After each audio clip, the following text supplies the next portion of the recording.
Hey, what's going on, you fiddlers? Nick Daniels here, coming at you live, man, yet again. And today we're going to be talking about a movie called All Quiet on the Western Front. Hope you guys enjoy. So, without any further ado, let's get right into it, man. So, spoilers. Going to be a little spoilers, but just light spoilers. Nothing that would really ruin the movie.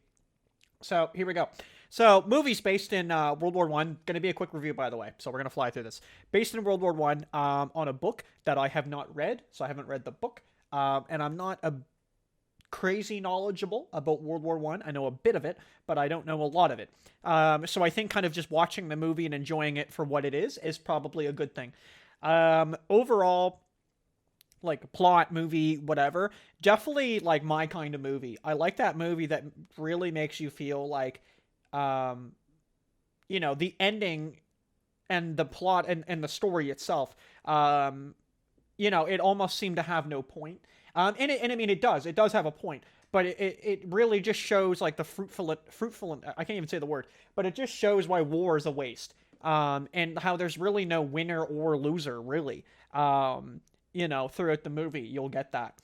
Very, very grim in certain spots as well. World War One, to my knowledge anyway, wasn't all trench warfare. It was, a lot of it was just kind of sitting and waiting.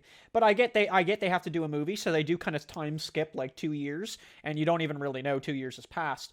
But basically, a young guy enlists with his buddies, and they're really stoked, and it pretty much cuts. It doesn't immediately, but it pretty much cuts, and they're obviously not having a good time.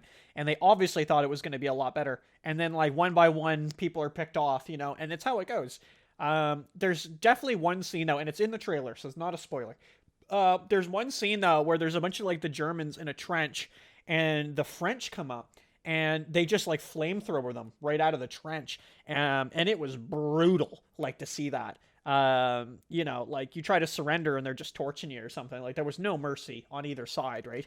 So definitely a gritty movie. Very powerful, I would say. It was actually recommended by someone here on the channel. Someone had commented and we're like, "Yo, you got to watch that." And it's like, you know what? I'm happy I did. Like I said, just very gritty. How you doing? Very gritty movie. Very realistic in some senses. I mean, like you didn't really see any use of gas. You heard of the use of gas, but you didn't see the use of gas.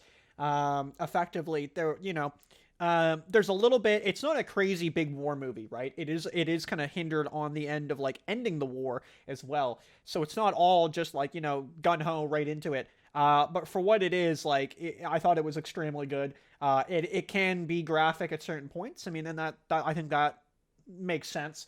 And overall, I actually really enjoyed it.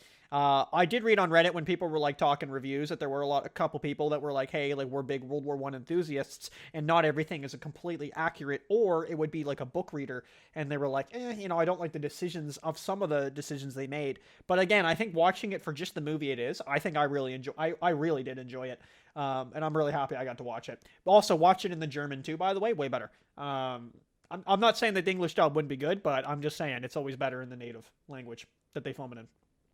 Okay, thanks for watching, everybody. We're going to do another video real quick here, but that'll be obviously another vid on Woman King. So stick around for that. Cheers.